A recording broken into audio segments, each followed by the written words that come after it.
Hey guys, so we are going to be going over our Unit 5 test review. So the first thing that number 1 asked us to do is determine if they're triangle and then state which method or which postulate these triangles are congruent by. So if we look at this first one, we are going to have an angle, and a side. Since that side is in between those two angles, this is going to be angle, side, angle. All right, looking at B. So B has the two sides, plus since they share this side, we know that that side is congruent by that reflexive property. So B is going to be side, side, side. All right, on C, they tell us the two sides are going to be congruent here, here, here, and here. Okay, and then we also know that we have vertical angles. However, on this one, that is going to be angle side side or side side angle, and since we don't have one of those, C is none. So remember, just because you have 3 bits of information doesn't mean it makes a congruent, it doesn't make them congruent. All right, on this last one, so we have those right angles, side and the hypotenuse, side and hypotenuse, so that one is going to be HL. All right, looking at number 2. So number 2 says, given the figure, determine what must be congruent in order to use the AAS method. Finish by writing the congruent statement. So AAS means we're going to have an angle, and a side. Since we already have the side here, the angle we're going to have to use is going to be angle E and angle G, because we need angle, angle, side, where the side is not between the angles. So angle, we're going to name them with 3 letters. So HEF has to be congruent to angle JGF. And then our congruency statements is going to be triangle. And again, you can write this in multiple different ways. I'm going to say EFH has to be congruent to GFJ. If you wrote it in a different order, that's okay. You just need to make sure that your E and your G are in the same spot, the F and the F, and then the H and the J are in the same spot. All right, looking at number 3. So number 3, we know that these two triangles are congruent because of the angle side angle method. So that means that Q is going to be congruent to S. So we're going to take these two values and we're going to set them equal to each other. Since we have a squared, we know that we're going to have to factor. So that means we're going to have to subtract 11x from both sides and subtract 40 because we need one side to equal 0. So we're going to get 11x minus 6x minus 40. So we're going to need 2 numbers that multiply to give us negative 40 that add to give us negative 6. So negative 40 and then add to give us negative 6. Those numbers are going to be negative 10 and positive 4. So we're going to have x minus 10 and x plus 4. And we're going to set those both equal to 0. So our 2 final answers are going to be, x minus 10. X equals positive 10 and x equals negative 4. If we plug them back in, it looks like plugging negative 4 in is going to give us a bad answer. If we plug negative 4 in here or here, we're going to get negative answers. So that means our only answer is going to be x equals 10. On number 4, we're going to be factoring again. Since we have 2 congruent angles and we have the right angle and we know that this side is congruent, we're going to know that our x squared is equal to our 4x plus 45 side. So we're going to get everything on one side. So we're going to subtract our 4x and subtract our 45 over so we can set it equal to 0. Our 2 numbers that multiply to give us negative 45 and add to give us negative 4. It's going to be x minus 9 and x plus 5. So we're going to set both of these equal to 0. in our two answers, we're going to get -5 and +9.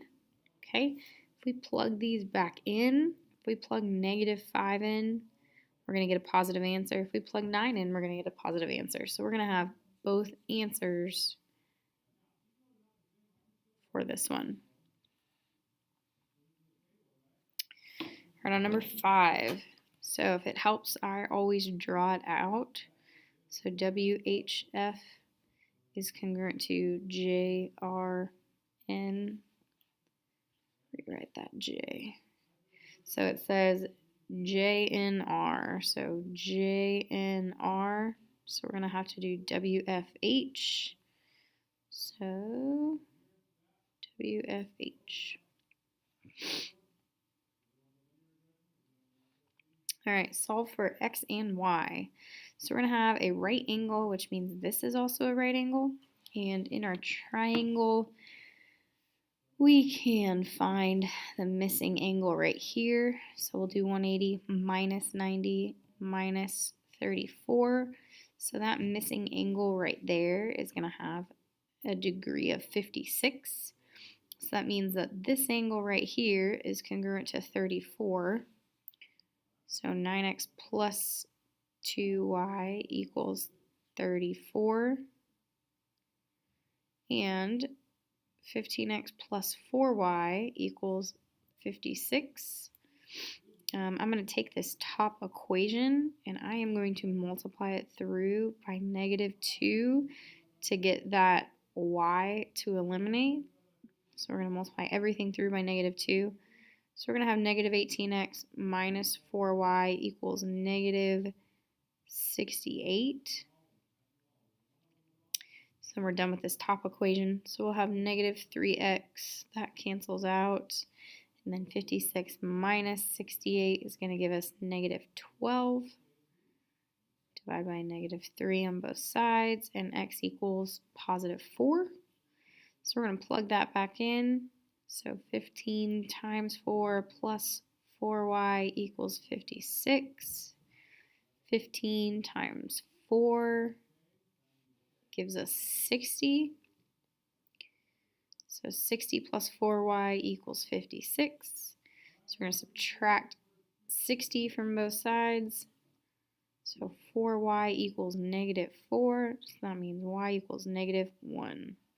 So x equals 4 and y equals -1. All right, if we know that triangle ABO equals triangle CDO, how do we know that angle B equals angle D? So if the triangles are congruent, how do we know the parts are congruent? Well, CPCTC. That answers all your questions for that one. All right, so it says in ACB, if ACB is congruent to TRS, which of the following pairs of segments are not congruent? So A and B and T and S, first and third, they are congruent. ST and BC are not congruent. ST is the first and the third, B and C is the first and second, so that is not congruent. Then we're going to have AC and TR, those check out. Then we have SR and BC, those check out. So it is just B. ST and BC are not congruent. All right, determine if the following triangles are congruent. If they are congruent, state the method. So these two triangles are congruent. That big hint there is that KL and MN are congruent, or are parallel, sorry. So that means that this angle down here and this angle down here are congruent. So these two triangles are congruent by side angle side. We can say that JLK is congruent to LNM. All right. Find the value of X so that ABC is congruent to DEF. So we're going to start by drawing these, A, B, and C, D, E, and F. Measure of angle A is 16 degrees. Measure of angle F is 74. BC has a length of 24, and EF has a length of x squared plus 10x. So this angle measure is just extra information. all we have to do is set x squared plus 10x equal to 24. So we're going to have x squared plus 10x minus 24 equals 0. In this case, the two numbers that are going to add up to positive 10 and multiply to negative 24, it's going to be x plus 12 and x minus 2. So those are both going to be set equal to 0, and you're going to get negative 12 and positive 2. If we plug those in, you are going to get positive values for both of them. So those are both valid answers. X equals negative 12 and x equals 2. All right, KJL and BFG. Angle K is 32 less than 7 times x. So 7x minus 32. Angle J is 27 less than 5x. And angle F is 7 more than 3 times x. 7 more than 3 times x. So in this one, if you notice, J and F are in the same position. So that means that J and F are going to be equal to each other. So we're going to take 5x minus 27 and set it equal to 3x plus 7. So subtract 3x and add 27. And x is going to equal 17. Okay, then it wants us to find the measure of angle G. So it means we're going to have to plug 17 back in to figure out what those angles are. So if we plug 17 back in for angle F, we're going to have 3 times 17 plus 7, which gives us 58 for angle F. Then B is going to be congruent to K. So we're going to have 7 times 17 minus 32, which is 87. The last step, we're going to have 180 minus 58 minus 87. So angle G is equal to 35 degrees. All right, now we got some proofs. All right, we're given two steps. We are told that KN is congruent to LM.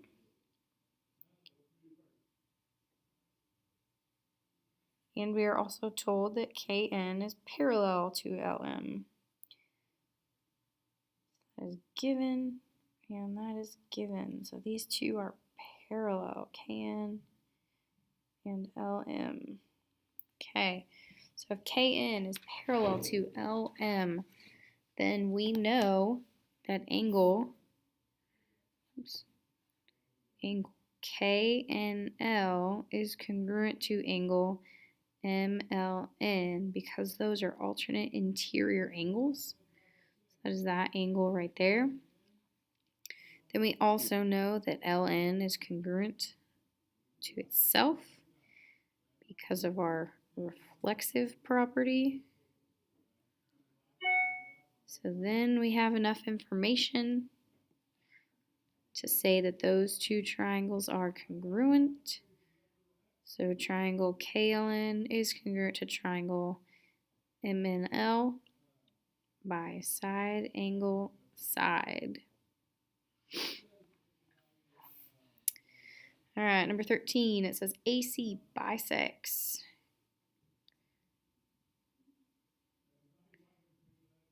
angle BCD. So AC bisects BCD because that is given. Angle ABC is congruent to angle ADC because that is given. So if AC bisects BCD, then that means that this angle and this angle are congruent. So angle BCA is congruent to angle DCA because of the definition of angle bisector. Okay. Then it also tells us that angle ABC is congruent to ADC because it is given. Then our last step, we know that AC is congruent to AC because they share that side. So that is congruent by our reflexive property. So then we have proved that triangle ABC is congruent to triangle ADC by angle side, which means that AB is congruent to AD by CPCTC.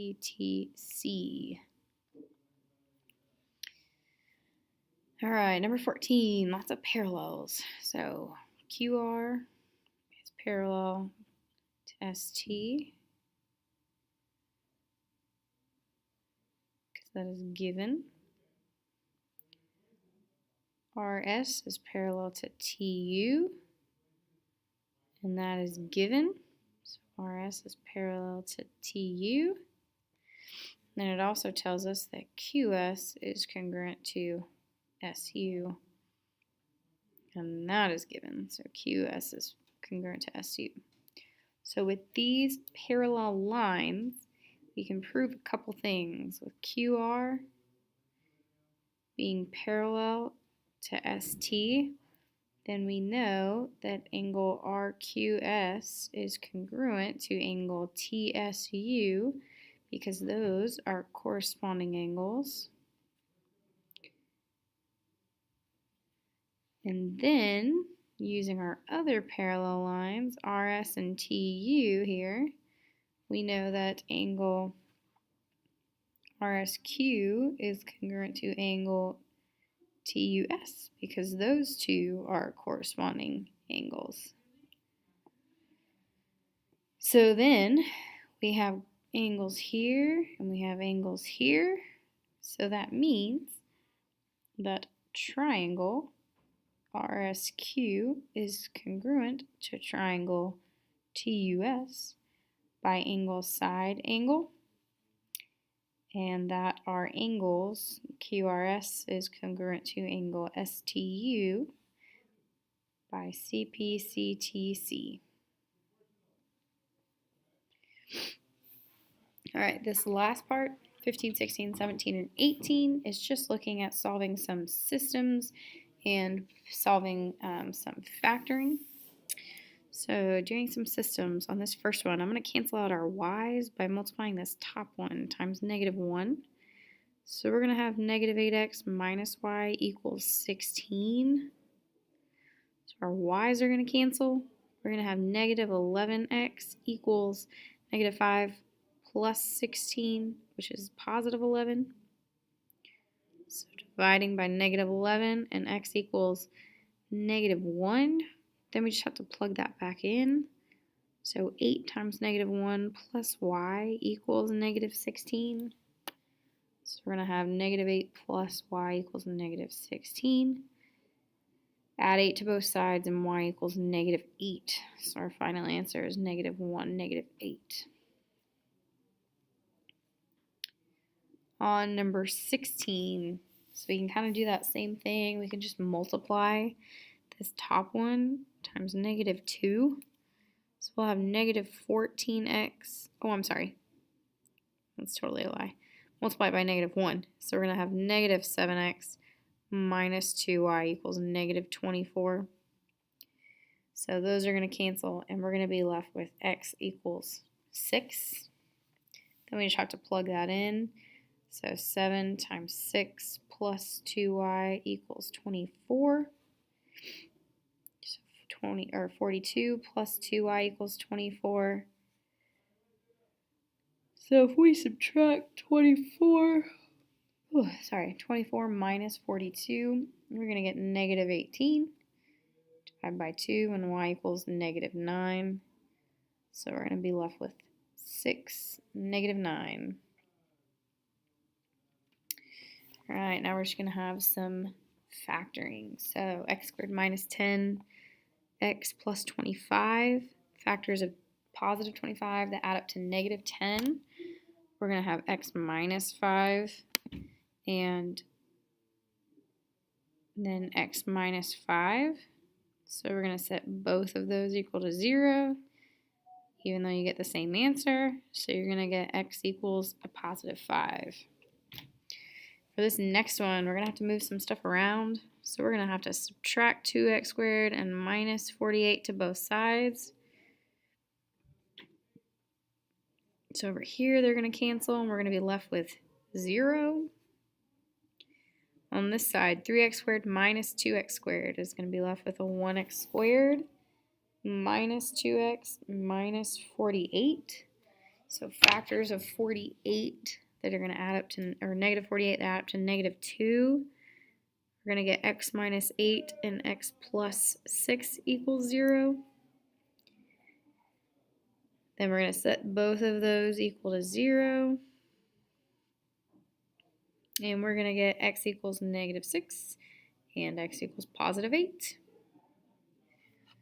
All right, you guys, if you have any questions, make sure you try and ask me before your test.